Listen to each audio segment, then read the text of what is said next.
Gracias. Atención del parto es el tema que nos reúne ahora. Perdón. Bien. En, en obstetricia, uno de los eventos fundamentales de embarazo, parto y puerperio es precisamente el parto. El parto es la salida del producto de la concepción a partir de las 22 semanas, como, digamos, como definición. Entonces, en el parto, ahí está la definición, los tipos de parto, ¿no? La cesárea es un tipo de parto, pues es la salida del producto de la concepción, con tal que sea después de las 22 semanas. Sea el producto vivo o muerto, es un parto, que puede ser distóxico, porque ya sale de lo normal, o un parto normal, vaginal, fisiológico, son diferentes definiciones. Lo importante es que, esencialmente, un parto vaginal puede ser eutóxico dentro de los cauces normales, presentación cefálica de vértice con buena salud fetal y materna al término del parto, se considera un parto eutóxico, un parto normal por vía vaginal. Pero puede haber sufrimiento fetal, puede haber necesidad de intervención médica, conducción, maniobras, poner force, ventosa, eso hace de que el parto sea necesariamente eh, distóxico, o hay dificultad en el parto, que puede ser vía vaginal. Definitivamente la cesárea es un parto distóxico porque no es la vía normal.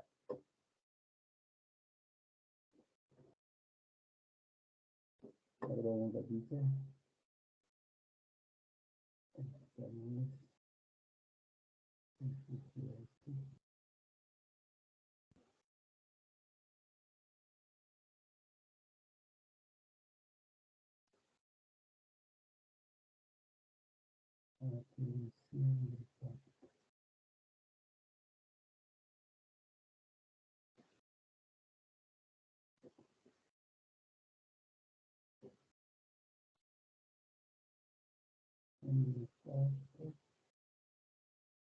Perdón un ratito. Estaba preparando varias presentaciones. Finalmente.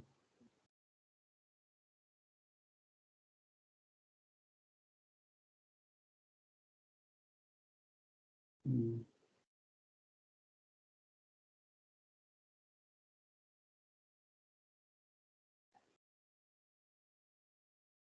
un rato.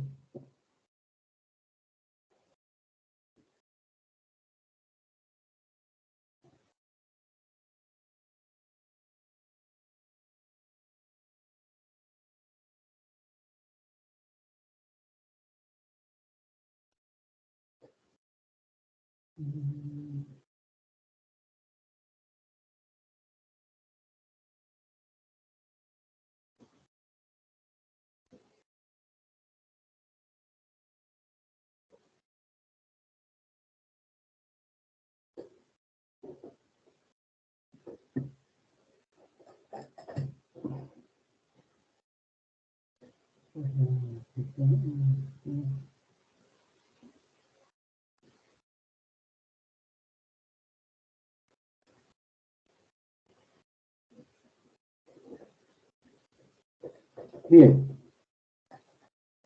como mencionaba, en la atención del parto, no puedo esto.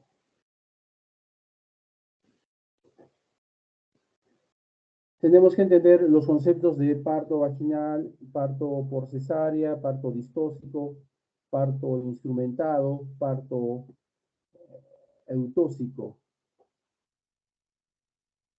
El trabajo de parto son todos los mecanismos, básicamente las contracciones que conducen a borramiento y dilatación que finalmente genera los periodos del parto. Primer periodo del parto, borramiento y dilatación. Segundo periodo del parto, el expulsivo. Y tercer periodo, lo que es el periodo del alumbramiento. En el periodo de dilatación es fundamental entender en qué momento la paciente tiene que ingresar o tiene que ser respetada en una unidad de atención del parto, ¿no? La paciente viene con contracciones 3 en 10, 4 en 10, que tiene borramiento y dilatación, que ya indica la inminencia del inicio de parto si es que ya está empezado. Generalmente con una dilatación, con una dilatación de 2 centímetros, ya se indica en una dinámica de 2 en 10, por lo menos de 3 cruces de intensidad de unos 40 segundos de duración, indica que ya el trabajo de parto está iniciado. Por lo tanto, es importante que nosotros tengamos que hacer la evaluación de la paciente, si hacer una evaluación, los análisis y los exámenes auxiliares correspondientes, para poder determinar las condiciones basales de una paciente que ingresa, porque ya es de entera responsabilidad del establecimiento que atiende el parto. Hacer una cardiotografía cada 30 minutos o continuo, cada 30 minutos si es de bajo riesgo, continuo si es de alto riesgo, y hay posibilidades de parto vaginal. La admisión obviamente implica que no haya contraindicaciones para un parto vaginal, que el bebé esté bien, un sufrimiento fetal, una desproporción cefalopélvica, una presentación pelviana, una situación transversa, ¿no? Definitivamente es contraindicación para un parto vaginal, no ingresa a una unidad de labor de parto, de trabajo de parto, porque rápidamente ingresaría a una unidad donde se prepara para una cesárea de inmediato o pasa directamente a una sala de operaciones. Obviamente hay que llenar la historia clínica, ¿no? La evaluación general y preferencial. La evaluación general, pues, si la paciente está en buen estado, las funciones vitales están conservadas, si no tiene patología evidente de manera general. Y de la parte preferencial, el estudio de abdomen, la altura uterina, las maniobras de Leopold, ¿no? Los latidos cardiofetales, que está corroborado con la cardiotografía, y el tacto vaginal que va a determinar varios parámetros en relación a la situación, posición, presentación, o el tacto, la dilatación, borramiento, altura de presentación y la evaluación de la pelvis. Igualmente es entender que en la admisión tenemos que colocar una vía endovenosa, entendiendo que tiene que ser un calibre importante, 18, ¿no? Hasta hay agujas 16, pero 18 es lo que está estandarizado para la eventualidad de necesitar fluidos en gran velocidad, tener un buen calibre para que se ocurra, digamos, se asuman los requerimientos de las situaciones, por ejemplo, una hemorragia, una hipotonía, etcétera. El estado de la vejiga es fundamental, ¿no? No está demostrado que una vejiga llena pueda interferir, pero sí en la práctica vemos nosotros que las pacientes están muy incómodas, la cabeza demora en bajar si la vejiga está llena, entonces se le invita a que orine o en su defecto, si no lo puede hacer, un sondaje, claro que hay el riesgo de infección urinaria, pero es preferible manejar una paciente en trabajo de parto con la vejiga vacía. El tacto vaginal en casos de estar evaluando la dilatación cervical, obviamente lo hacemos cada 2 horas y siempre con el partograma correspondiente, ¿no? Para poder determinar en qué situación está. Donde, por ejemplo, vemos una fase latente hasta los 3, 4 centímetros, a partir de ello la fase activa, todo dentro del primer periodo del parto o el de borramiento y dilatación. Para finalmente, completado la dilatación de 10 centímetros o dilatación completa, empezar a atender el periodo exclusivo, el segundo periodo.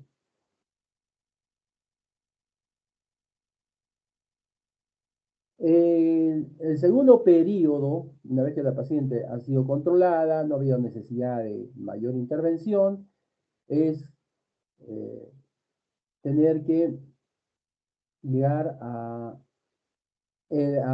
tener que determinar el tipo de parto. Lo habitual es una posición o eh, una posición ginecológica, preferentemente la paciente tendiendo a estar sentada o por lo menos unos 60 grados para que pueda ver la mejor posición de que pueda asirse de barras laterales y la paciente pueda pujar mejor, ¿no?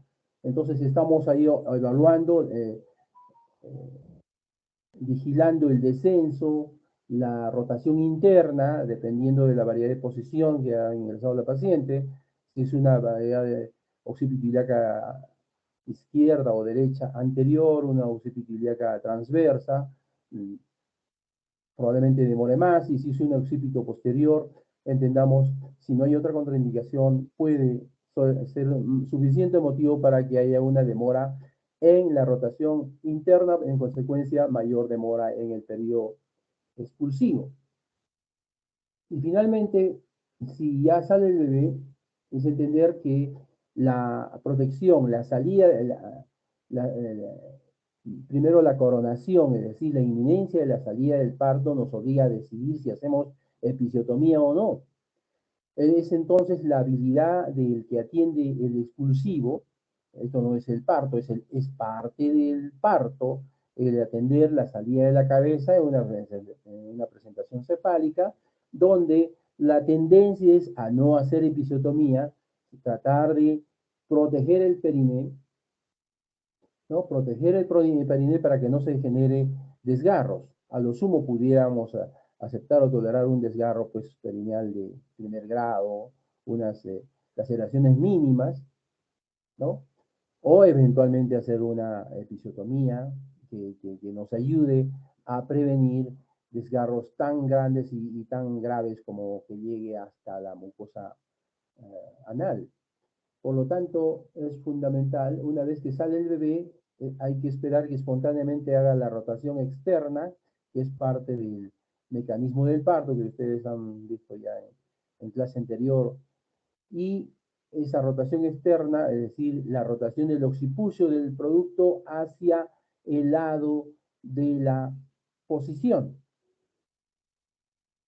Y poder agarrar los parietales para poder generar el parto del hombro anterior. Suavemente y con mucha delicadeza para no generar desgarro, tratar de bajar la cabeza para que ocurra el parto del hombro anterior, generando el hipomócleo o la bisagra de apoyo en el borde inferior del pubis, ¿no? Si uno no llega al límite correspondiente, uno quiere subir la cabeza para que finalmente salga el hombro posterior, se va a poder ingresar el hombro anterior. Tenemos que tener un apoyo, punto de apoyo bisagra a nivel del pubis, para finalmente con mayor delicadeza también poder sacar el hombro posterior y no generar más desgarro. Y una vez que sale, tenemos que estar limpiando las secreciones, primero de la boca y la nariz, ¿no? Está en discusión si la perilla de aspiración de las secreciones vaginales, de las secreciones bucales, se deba utilizar con frecuencia, ¿no? Hay unos neonatólogos o pediatras que sí lo usan, otros que no. Y en la literatura está que depende mucho de la pericia o de la preferencia del neonatólogo. A veces no la hay, entonces tenemos que con una gasita limpia tratar de arrastrar básicamente lo que está muy mucoso y que eventualmente pudiera generar cierta dificultad para el pase del aire. Y vemos el detalle de la ligadura del cordón. La ligadura del cordón implica obviamente detener la circulación uteroplacentaria, sí, justamente, no, de la placenta al feto, la circulación fetoplacentaria. Implica la probable adición de cierto volumen de sangre que genera mayor cantidad de hemoglobina que pueda tener el bebé. Si cortamos inmediatamente, obviamente no hay ese pasaje adicional. Unos neonatólogos mencionan que rápidamente se debe cortar, otros que debe esperarse para tener un respaldo y evitar la anemia del recién nacido. La teoría menciona hasta 60 segundos que se puede detener siempre y cuando no haya urgencia o necesidad de que tenga que ser atendido inmediatamente al bebé. Obviamente, si el bebé nace con cierta dificultad para respirar o está con compromiso, tenemos que cortar rápidamente. En otras situaciones, cortar rápidamente cuando hay una incompatibilidad de RH, entendiendo de que hay la posibilidad de que un RH positivo, bebé con RH positivo, pueda generar en este trance, porque es justamente el momento en que hay más posibilidad de inmunización, pueda generar la mayor probabilidad o posibilidad de que haya una transfusión de hematíes fetales RH positivos al torrente sanguíneo de la madre RH negativa. Por lo tanto, debemos cortar pronto, sobre todo por el riesgo que les he mencionado, de que pasen hematíes RH positivos a la circulación materna, con alta posibilidad de inmunización. O en los casos de que haya toma de muestra del cordón umbilical para efectos de poder conservar o preservar las células madre fetales, ¿no? Células madre del cordón umbilical, entendiendo de que a medida que sale el bebé, inmediatamente la placenta empieza a desprenderse. Entonces hay una rápida, un rápido cese de la circulación a nivel del cordón umbilical, que es fundamental tomar esa cantidad de sangre para una bolsa de sangre especial que permite finalmente conservar esa sangre de cordón, donde en laboratorios especiales van a tener que hacer la diferenciación de las células madre. Por lo tanto, tendríamos que estar cortando rápidamente y aprovechar ese volumen adicional, porque si la placenta está totalmente desprendida después, por esperar un tiempo de pase de sangre al feto, no vamos a tener muestra adecuada. Y finalmente la identificación, que es fundamental, en ese momento, porque la identificación es de responsabilidad, no solamente del pediatra, es responsabilidad de todo el equipo de salud que está interviniendo en el parto, ¿no? Se ha visto casos en los cuales se ha diferido la identificación, ha habido confusiones y un lío tremendo. En ese momento, antes de que salga, ustedes tienen que estar valorando si es que hay un pediatra o si ustedes están haciéndose cargo tanto del parto como de la atención del recién nacido, que no es así en un centro, pero en una posta sí tienen que ustedes asumir todo ello. Tienen que ustedes estar haciendo la debida identificación, ¿no? He visto muchos casos de cambio de bebés, un bebé que sale vivo y aparentemente después le entregan a la mamá un bebé muerto, o sale varón y le entregan a una mujercita, o sale con sexo indeterminado y en ese momento aparentemente a alguien se ocurrió decirle que es un bebé varón y cuando realmente no lo es, sino es un sexo femenino con signos de androgenización. ¿Quién les quita o quién le quita la idea inicial de la primera impresión de alguien o del mismo que tiene el parto a la madre y a los familiares? Es bien complicado. Es el momento de la identificación. Una vez que el bebé ya está eh, estable, tener que hacer la pelmatoscopía o la pelmatografía de las plantas del bebé asociados a la huella digital de la madre, ¿no? Hay ciertos instrumentos de identificación que son esenciales, fundamentales. eh, Hay unas muñequeras tanto para la madre como el bebé. Al bebé le ponen la muñequera de los datos de ella y de la madre, y a la madre le ponen los datos del bebé. Entonces tiene que haber un procedimiento inequívoco de que se trata de la madre y de su bebé.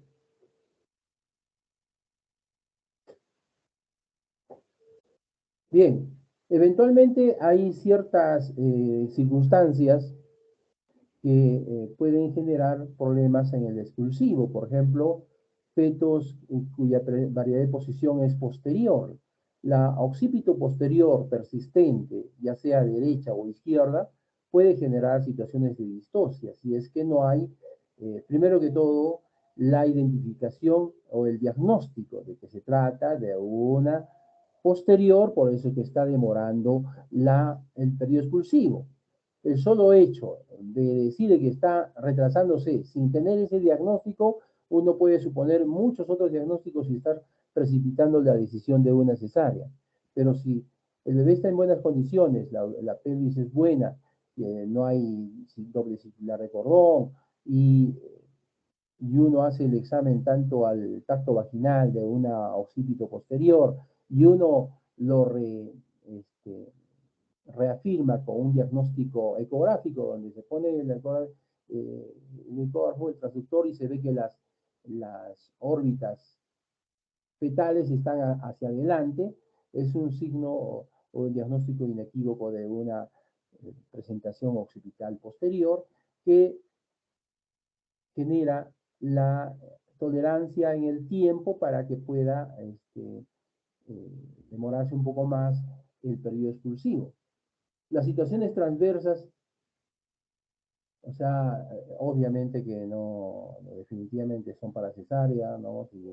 A veces vienen en expulsivo y oblicuas, la situación oblicua entre una presentación cefálica y una transversa se considera una situación inestable que puede evolucionar con las contracciones a una presentación cefálica, ¿no? Esas presentaciones occipitales posteriores pueden generar cierto grado de morbilidad porque generan periodo exclusivo prolongado y eventualmente que el bebé tenga que resistir mayor afrontamiento de dinámica uterina más intensas. Si es que se va viendo de que la progresión de la dilatación o de la rotación interna se va dando, uno necesariamente tiene que esperar, pero si ya hay compromiso fetal en un occipito posterior persistente, nos obliga a hacer una cesárea de emergencia. La distosia de hombros también puede sucederse en este del periodo expulsivo, ¿no? Sale la cabeza, pero el hombro se impacta en el pubis, y esa es una emergencia de la sala de partos, porque el bebé ya está generando la necesidad de inspirar, claro que en parte está pasando oxígeno por el cordón umbilical, pero entiéndase que si ya el volumen intrauterino ha disminuido por la salida de la cabeza, ya se está sucediendo el desprendimiento de la placenta y en consecuencia es una urgencia en ese momento. No, el bebé no puede respirar porque el tórax está atrapado, ¿no? Y por el cordón está ya desprendiéndose la placenta. Eso es absolutamente necesario. Tenemos 5 minutos para poder resolver este problema, ¿no? Entonces, ¿qué hacer? Se puede introducir los dedos para poder bajar más por abajo y un ayudante por la parte superior, presionar el hombro por la parte superior y tratar de, con una tracción de la cabeza, poder intentar desimpactar ese hombro. Básicamente el hombro anterior es el problema. ¿Qué hacer? Se describe la maniobra de McRoberts, que es una maniobra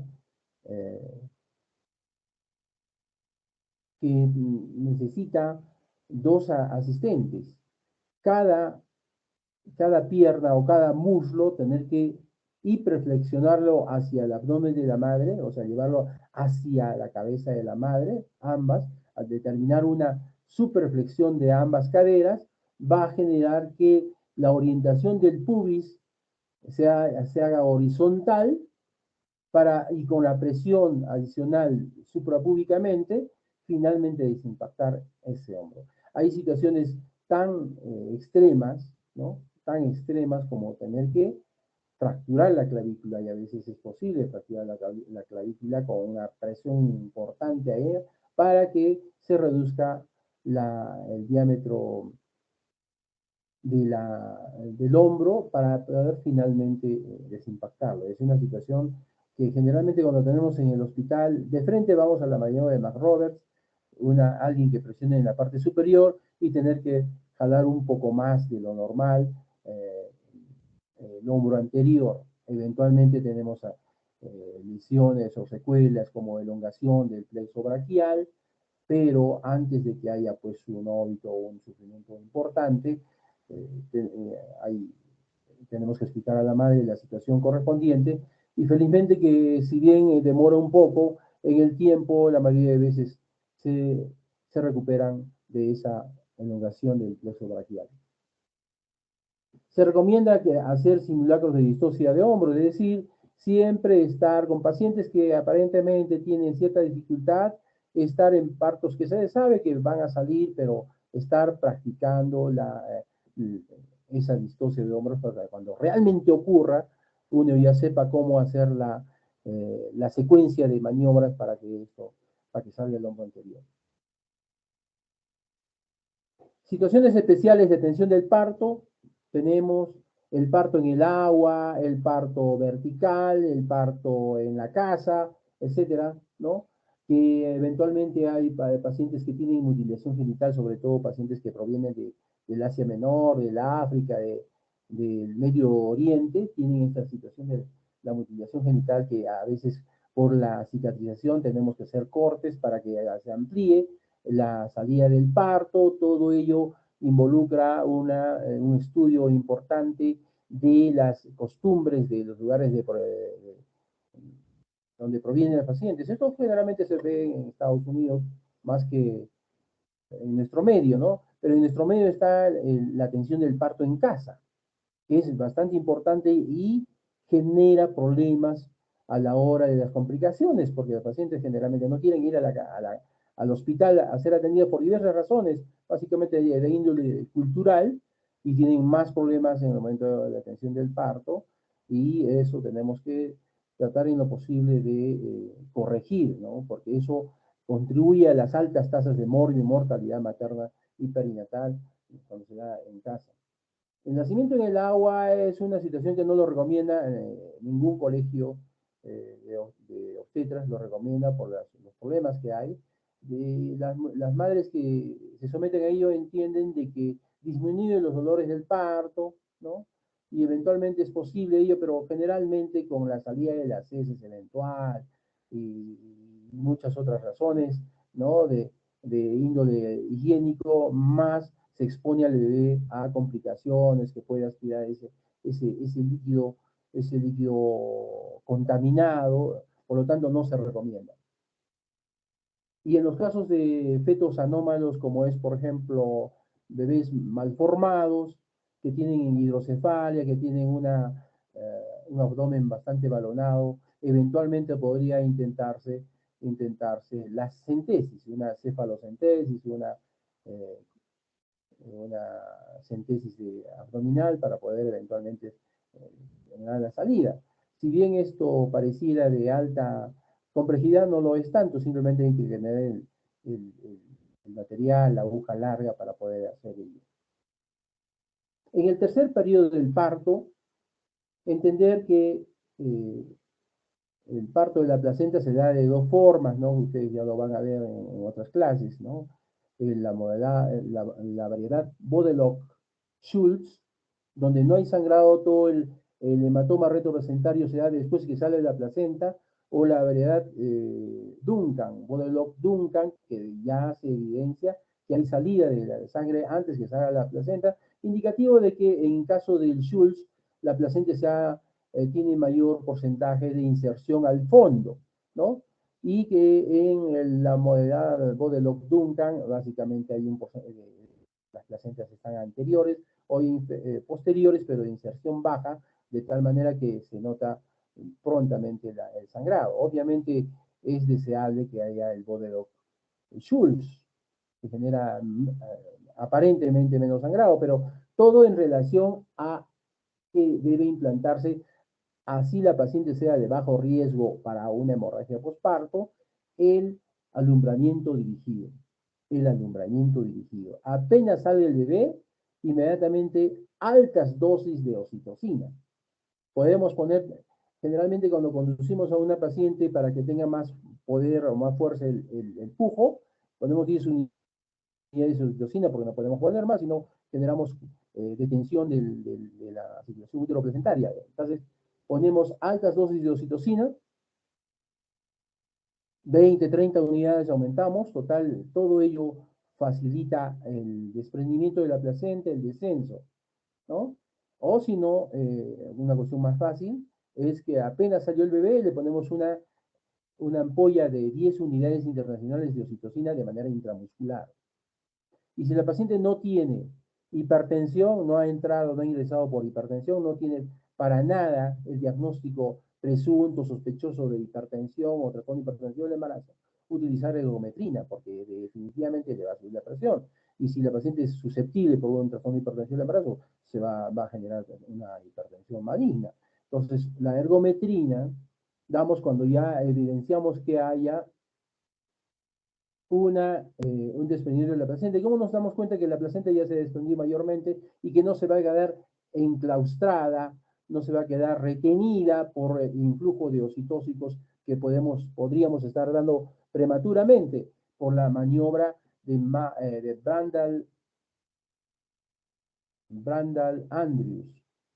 Es decir, esa maniobra nos permite presionar antero o posteriormente el fondo de la placenta, que está redonda, y después se hace de redonda, se hace totalmente amorfa, se presiona fácilmente, entonces ya nos indica que ya la placenta se ha desprendido, y entonces podemos poner en ese momento un oxitóxico potente como es la ergometrina, para que haga efecto rápidamente y en el momento que ya salga la placenta, coadyuve a mayor contracción uterina, además de la oxitocina. Entonces, sobre todo en las pacientes que tienen alto riesgo de hemorragia postparto y tienen un parto, tenemos que asumir con mayor entereza, con mayor necesidad, el alumbramiento dirigido, que no es más que anteponer, antes que salga la placenta, tener que ya estar dando oxitóxicos para que sincrónicamente o a la par que se está desprendiendo la placenta, se esté contrayendo el útero de manera importante. ¿Y por qué oxitocina en primera instancia? Porque la oxitocina respeta la triple gradiente descendente, no es una contracción in toto, ¿no? Todo de golpe, no, sino es primero el fondo, la contracción del fondo hacia el cuello y que ayuda a desprender y a empujar la placenta para que no se quede retenida. Y entonces cuando ya aparentemente ya vemos que la placenta ya se ha desprendido, ponemos la ergometrina que ayuda más a que haya una adecuada contracción.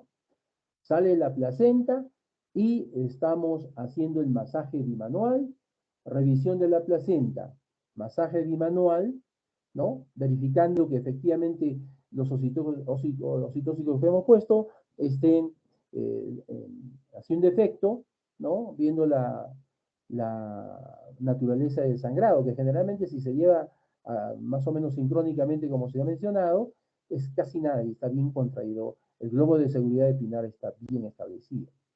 Y procedemos a la revisión de la placenta, revisar la revisión de la placenta y rápidamente hacer los registros correspondientes, ¿no? Cómo hemos llevado el control del periodo expulsivo, los latidos, el, el partograma, etcétera, ¿no? Si nos ha faltado algo del registro del bebé, etcétera, para proceder a lo que es la sutura de la episiotomía o de los desgarros o las laceraciones que hemos podido tener en la atención del parto.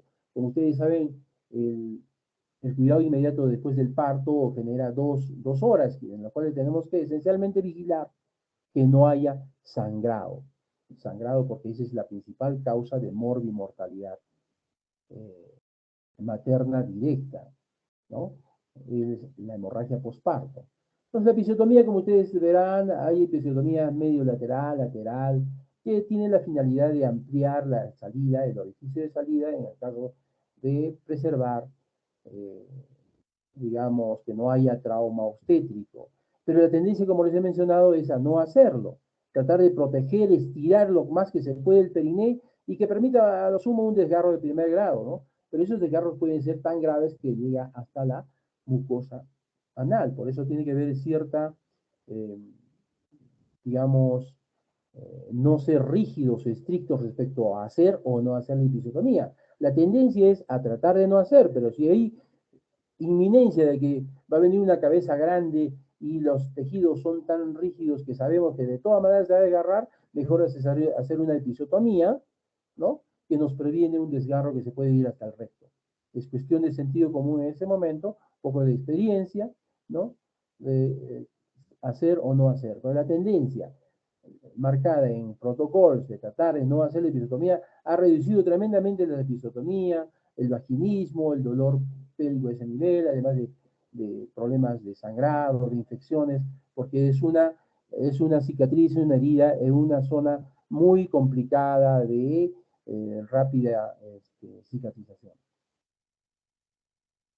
Les decía que el cuarto periodo del parto para unos, que solamente tiene 3, básicamente de manera teórica, pero el cuarto periodo del parto lo considera los 2 horas postparto inmediato, donde se sucede el alto porcentaje, un 70% de los problemas de hemorragia postparto, ¿no? Resulta que hay tantos partos que ya les dan su medicación, etcétera, y a veces no hay tiempo para verlas y de repente por ahí aparece una hemorragia postparto.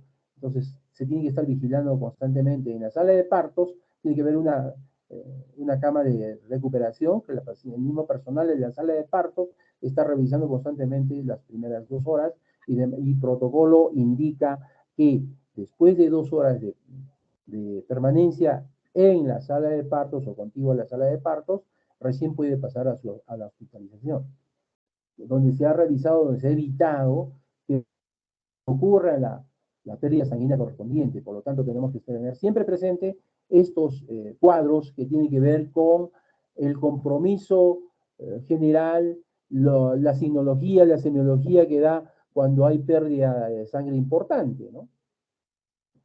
Como ustedes verán, signos y síntomas, se ha perdido una cantidad importante y puede que no se manifiesten signos y síntomas, que si hay hipotensión, malestar, compromiso y conciencia, el sangrado es sumamente importante. Tenemos que estar ante la evidencia, ¿no?, física de que hay mucho sangrado, por nada más que la paciente aparentemente no esté comprometido su pulso, su presión, el estado de conciencia, nosotros tener rápidamente hacer las maniobras correspondientes una vez que veamos que el sangrado es importante. No esperar a que haya compromiso y a veces tener necesidad de transfusión sanguínea, de muchas cosas que a veces, en la mayoría dan resultado, pero algunas veces no. Entender que esas pacientes que se basan, no es lo mismo toda paciente puérpera. Las pacientes que tienen antecedentes de alto riesgo de hemorragia postparto, tenemos que diferenciarlas, ¿no? Una de bajo riesgo la estamos viendo, pero también, pero con mayor razón las que tienen, pues, antecedentes de patologías que implican sobredistensión uterina, agotamiento uterino, malformaciones uterinas, antecedentes de hemorragia, antecedentes de cicatrices previas, como puede ser una miomectomía, como puede ser una cesárea anterior. Se menciona también algunas otras formas de atención del parto. De todas ellas, básicamente sería la presentación pelviana, la más frecuente, después de la presentación cefálica, y la situación transversa que implicaría el parto de hombros, pero realmente no, la situación transversa no genera el parto. ¿Qué es el parto? El parto precisamente, eh, no hay presentación para que se inicie un mecanismo del parto, y el parto tiene que haber una presentación. La presentación de hombros no es realmente presentación, porque el concepto, la definición de presentación es parte del feto que se ofrece al estrecho superior, que lo cubre completamente y que es capaz de que se genere un mecanismo del parto. El mecanismo del parto es acomodación al estrecho superior, descenso, encaje, rotación interna y expulsión de esa parte de, de la presentación. Eso sí puede generar el, la pelvis del bebé, ¿no? Como ustedes están viendo, la pelvis del bebé sí puede generar ello, ¿no? El problema ocurre en que, a diferencia de la presentación cefálica, en la presentación pelviana es la cabeza que sale al final. La cabeza es la parte más prominente, la parte de más difícil salida o de pasaje por el canal del parto. No lo es tanto la pelvis, no es tanto el tórax, no es los hombros, sino es la cabeza. Y si por mala suerte, ¿no? Porque por mala suerte no se flexiona adecuadamente la cabeza, no baja la cabeza y se queda la cabeza, lo más probable es que a los 3 o 5 minutos el bebé se muere.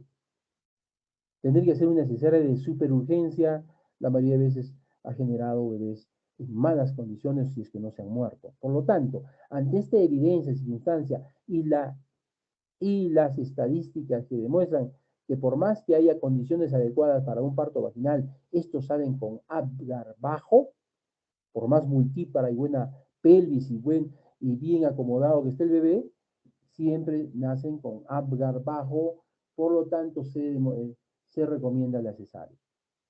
Esos bebés que tienen presentación pelviana no estar, digamos, pensando en la posibilidad de parto vaginal. Si es posible, programarlo tiene que ser por cesárea. Muchas veces han ocurrido que los pacientes vienen en exclusivo. En exclusivo tenemos que saber atender un parto podálico por vía vaginal, porque en el exclusivo ya el bebé ya se está saliendo, ¿no?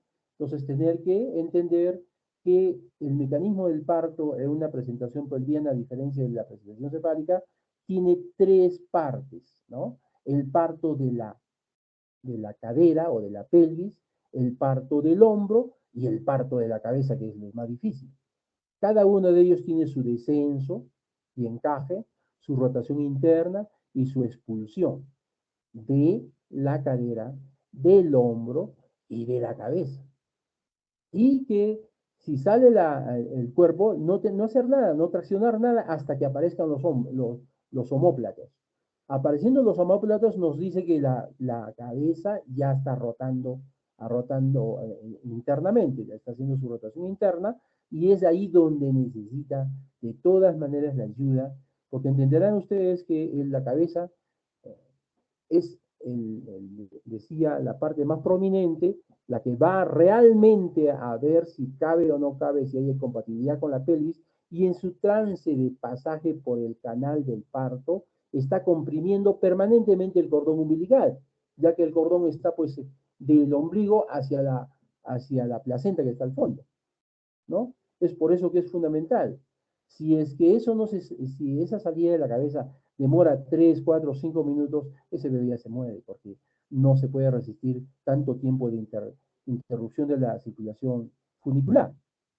Por lo tanto, hay maniobras, ¿no? Como la maniobra de Morisot, la maniobra de Drach, que tienen la finalidad de facilitar, ¿no? El pasaje de la cabeza fetal a través del canal del parto para que se suceda en el menor tiempo posible y no ocurra problemas a nivel fetal.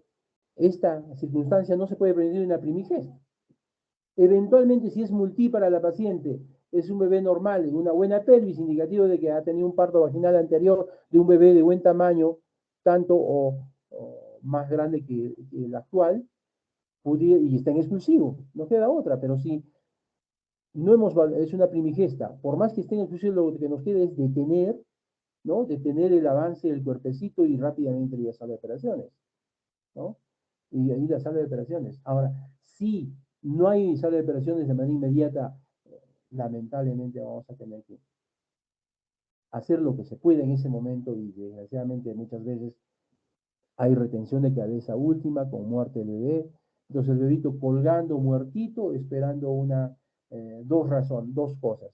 O tener que hacer una vasiotripsia, o sea, tener que entrar por la parte de su nuca, cortar el cráneo, aspirar el contenido de la cavidad craneal para que se reduzca los diámetros y finalmente sacarlo por vía vaginal. Esa cosa terrible, monstruosa, sí, pues a veces alguien que no le gustó eso en mi hospital, el vasotriptor lo escondió, lo desapareció, de tal manera que cuando pedimos eso nunca hay, tenemos que entrar a una cesárea, ¿no? Para poder sacar al bebé, de tal manera que en ese momento de la cesárea estar empujando por abajo para que salga por ahí, con el alto riesgo de infección, de todo, ¿no es cierto?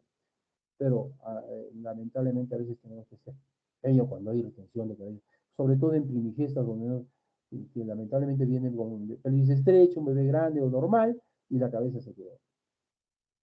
Es por eso que antes de esa circunstancia tiene que haber la prevención, de saber detectar un feto en presentación pelviana, ¿no? Maniobras de Leopold, y si no, tenemos la ecografía. Y ya estamos programando a la paciente ya, saber los factores de riesgo, etcétera, ¿no? Muy bien. Si hay alguna pregunta, por favor, me la hacen llegar para poder responder. Parece Aló, que no hay una duda, doctor. adelante. No, parece que no hay ninguna duda. Ok, bueno, les agradezco la tolerancia y la atención. Muchísimas gracias. Que les vaya bien. Hasta luego. Hasta luego, doctor. Muchas gracias. Gracias, doctor. Hasta luego. Muchas gracias, doctor. Gracias.